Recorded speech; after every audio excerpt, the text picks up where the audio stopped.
उनका क्या रहन सहन है, क्या पहनावा है, क्या खान पीन है।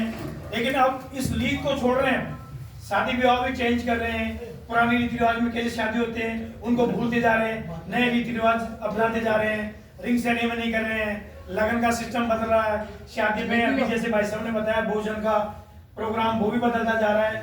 तो जिस तरह से नागा साधु होते हैं वो अपने शरीर पे राख लगाते हैं और वो रम जाते हैं, इसलिए ये जो अपनी परिपाटियां हमारे शरीर में रम चुकी है, अभी इसको दूर करने में अब हमारा सहयोग कौन करेगी? हमारी पंचायतें करेगी। जैसे शेखावटी पंचायत है, एक एजेंडा जारी करें कि भोजन सम्मेलन में या शादी ब्याह में किस तरह का हो, इस पे एक एजेंडा जारी करें, प्रस्ताव पास करें भारी बहुमत से, तो एक समाज में मैसेज आएगा।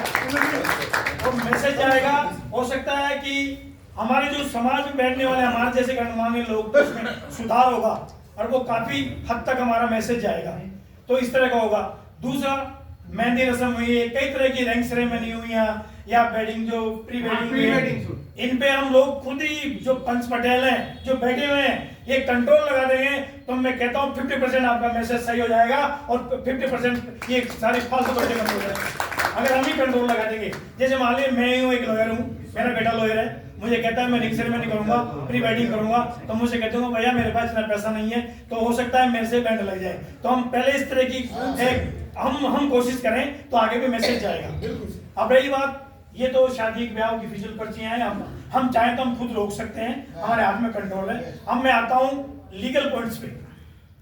अभी डिस्कशन चल रहा था कस्टम पे, रूढ़ी पे। हम देखा जाए तो मैं टेक्निकल बात बता रहा हूँ आपको, हम हिंदू नहीं है, बिल्कुल नहीं, हम हिंदू नहीं है, वी आर नॉट हिंदू।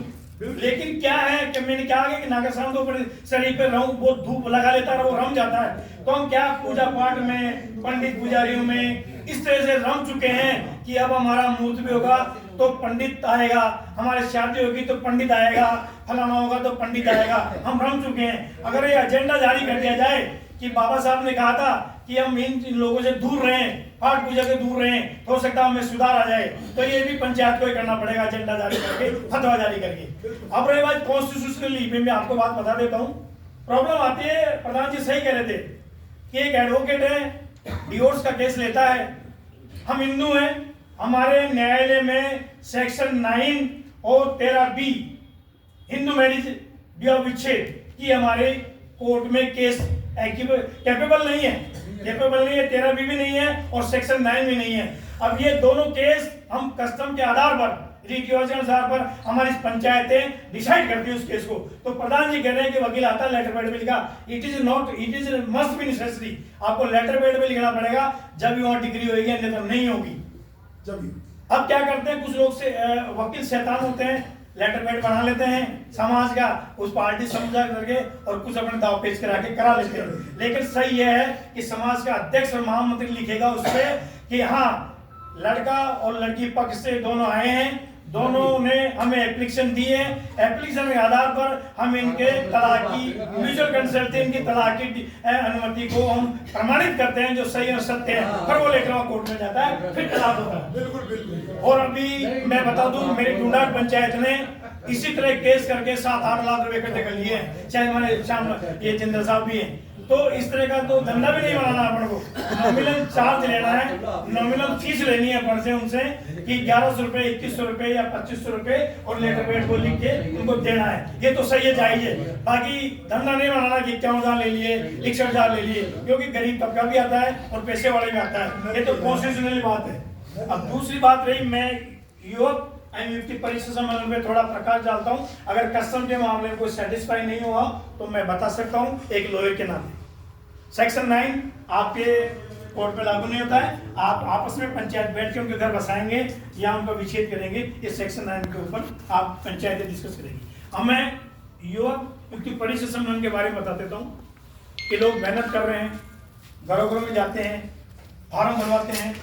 अगर अभी भाई साहब ने बताया धान का समाज युवक युवती परीक्षा सम्मेलन की एक वेबसाइट बन जाए और उसमें लिख दिया जाए युगल या योग्य वर वधु के नाम से वेबसाइट बन जाए, तो उस वेबसाइट पे आपके समाज का एक मैसेज जाएगा, खोलेगा और वो उसमें लिख देगा नाम, पता, गोत्र, शैक्षणिक योग्यता, क्वालिफिकेशन क्या क्या है, और वो डाटा आपके पास आ जाएगा। और जिस दिन प्रोग्राम होगा वो लोगों को इनवाइट कर दीजिए, अपना आप आपके पास आ जाएगी, वीडियो इकट्ठी हो जाएगी। भैया आपको मेहनत करने की आवश्यकता नहीं है। और अपन लोकल बॉडी है, लोकल पार्ट है, ये काम कर सकते हैं। लेकिन जोधपुर, गंगानगर, बीकानेर, अहमदाबाद, बॉम्बे, कलकत्ता आपको जाने की जरूरत नहीं है। मैं एक सीधा सा एग्जांपल देता हूँ। मेरा एक मित्र है डॉक्टर रामदयाल बड़ोदिया, वो मेरा खुद का मित्र है। वो चलाता है अंतर्जातीय स्वामी विवेक सम्मेलन। आज उसके पास प्रत्येक महीने में 26 से जोड़ जाते हैं वेबसाइट पे, और वो कम से कम आजकल मेरा ही मित्र है, मुझे पीछे छोड़कर वो कम से कम 10 करोड़ का आदमी हो गया इस वेबसाइट के खातिर। तो मेरा निवेदन है कि आप इस वेबसाइट पे जोड़ दीजिए, और वेबसाइट पे आपका सारा डाटा वहाँ आ जाएगा। योग्य वर वधु अपना आप चयन हो जाएगा, लड़का लड़की पसंद कर लेंगे, और उस योग्य जोड़ेगा आपका इस कार्यभार जो बढ़ा हुआ है ये भी कम हो जाएगा, और एक ये समिति बहुत अच्छा काम करेगी इस पे। दूसरा मेरा सुझाव ये है पदाधिकारियों से, पदाधिकारी अगर चाहे तो इस समाज में सुधार ला सकते हैं, इसमें कोई दो राय नहीं है। समाज में बिखराव होता है पदाधिकारी की वजह से, समाज डांडोल होती है पदाधिकारी की वजह से, समाज अविकसित होती है पदाधिकारी की वजह से। अगर समाज सोच ले ऐसा करना है तो वैसा होकर रहेगा, और समाज एक परम सीमा होगी और विकास की होगी। ये मेरा खुद का अपना निजी सुझाव है। अगर समाज मंथन करती है तो बहुत अच्छी बात है, और मैं इस समिति के लिए हमेशा 7 युति परिचय सम्मेलन हो गए, 4 अटेंड कर चुका हूँ। एडवोकेट आशीष चौहान का इस समिति के लिए हमेशा तत्पर रहेगा और सेवा भाव रहेगा। जो भी मेरे से कोई सेवा लेनी चाहे लीगल, मैं हमेशा आपके लिए तैयार हूँ। जय हिंद, जय भारत, जय राम।